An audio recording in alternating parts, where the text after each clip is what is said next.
Histoire du conflit dans son pays. Cette région a été ravagée par la guerre à cause de la religion, de l'ethnicité et des minéraux depuis les années 1990. Plus de 6 millions de personnes sont mortes. Le premier conflit a commencé au milieu du génocide rwandais de 1994. C'est à ce moment-là que les extrémistes Hutus au Rwanda ont tué environ 1 million de Tutsis et de Hutus, modérés d'autres groupes. En même temps, environ 2 millions de réfugiés Hutus ont traversé en République démocratique du Congo, s'installant dans la région Est. C'est dans la partie rouge. Ici, une petite partie était composée d'extrémistes qui ont commencé à organiser des milices, incitant les Tutsis à faire de même. Maintenant, des combats sporadiques ont eu lieu, tout, au long des années 2000, alors que des accords de paix étaient en cours de négociation. Mais cela a entraîné l'émergence d'un autre groupe, le M23. En 2012, le groupe a pris la ville stratégique de Goma juste ici au milieu. Ils se sont retirés quelques jours plus tard sous la pression internationale et ont fui vers l'Ouganda et le Rwanda.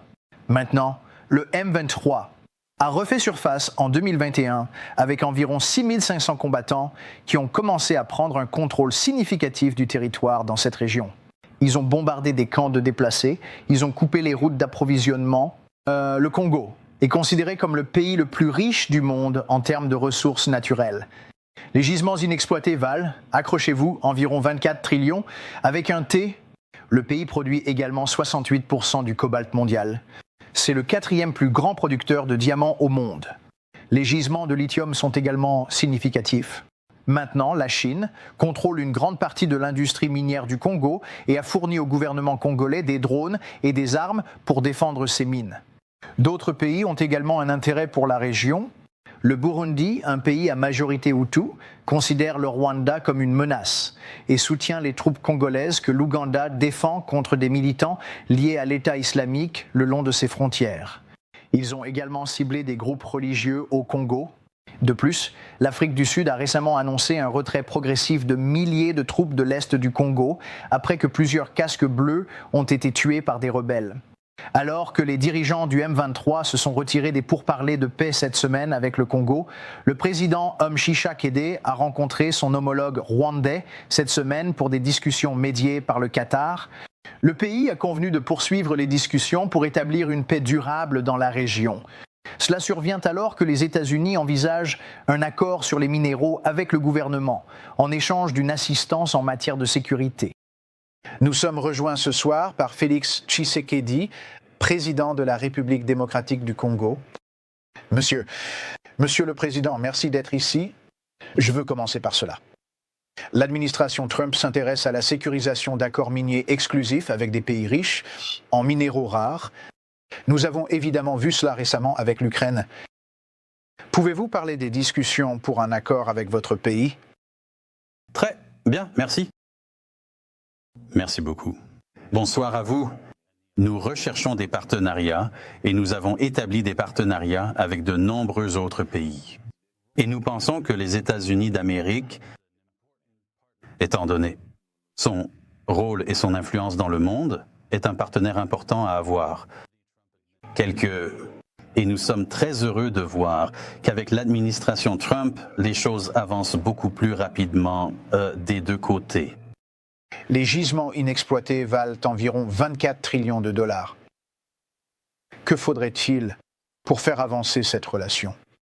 Nous voulons extraire ces minéraux, mais aussi les traiter, car cela créerait beaucoup d'emplois. Et nous voulons un partenariat qui garantisse une paix et une stabilité durable pour nos pays, ce dont nous avons besoin.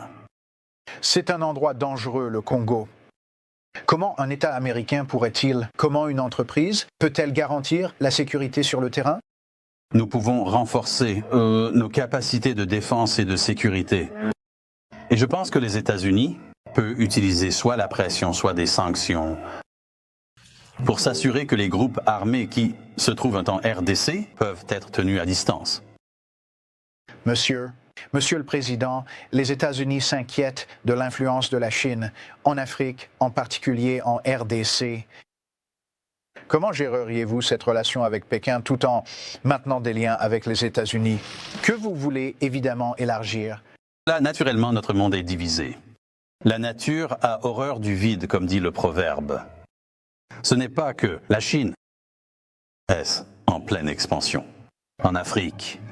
C'est plutôt que l'Amérique est en déclin en Afrique et nous serions très heureux d'avoir nos amis américains ici qui étaient plus présents que la Chine dans les années 70 et 80. Comment pensez-vous qu'un accord sur les minéraux, s'il se concrétise, bénéficierait aux Américains? Les entreprises de la Silicon Valley, société, savoir exactement ce que je veux dire. Et donc, je pense que ce partenariat aidera ces industries à développer des produits de plus en plus innovants. Je veux que vous abordiez, si vous le pouvez, et que vous parliez des combats dans l'Est de la RDC et comment comptez-vous les résoudre?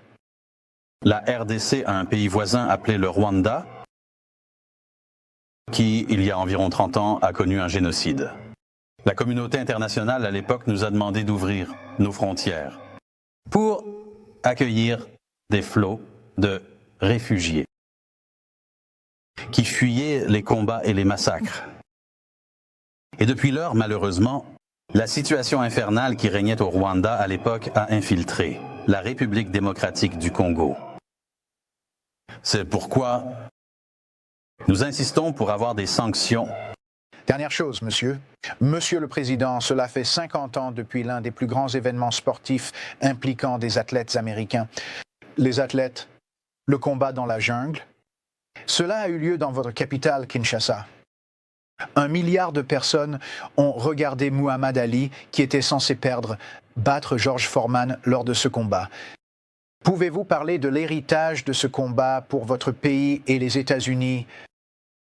Oui, bien sûr. Nous nous souvenons encore de cet événement. Cela a vraiment galvanisé le peuple et a attiré l'attention de tout le monde. Ils s'entraînaient ici et chaque fois qu'ils allaient quelque part, les gens en parlaient. Nous avons vraiment connu un boom grâce à cela, ce combat historique qui a vraiment mis notre pays sur la carte. Nous avons vraiment beaucoup à offrir. Et tout ce que nous demandons, c'est vraiment une opportunité de vivre en paix. Eh bien, monsieur le Président, nous vous remercions pour votre temps. Et nous avons hâte de suivre toutes les nouvelles en provenance du Congo et de la RDC. Et nous suivrons cette relation avec vous et les États-Unis. Merci beaucoup, monsieur. Merci, merci, merci beaucoup, monsieur. Merci.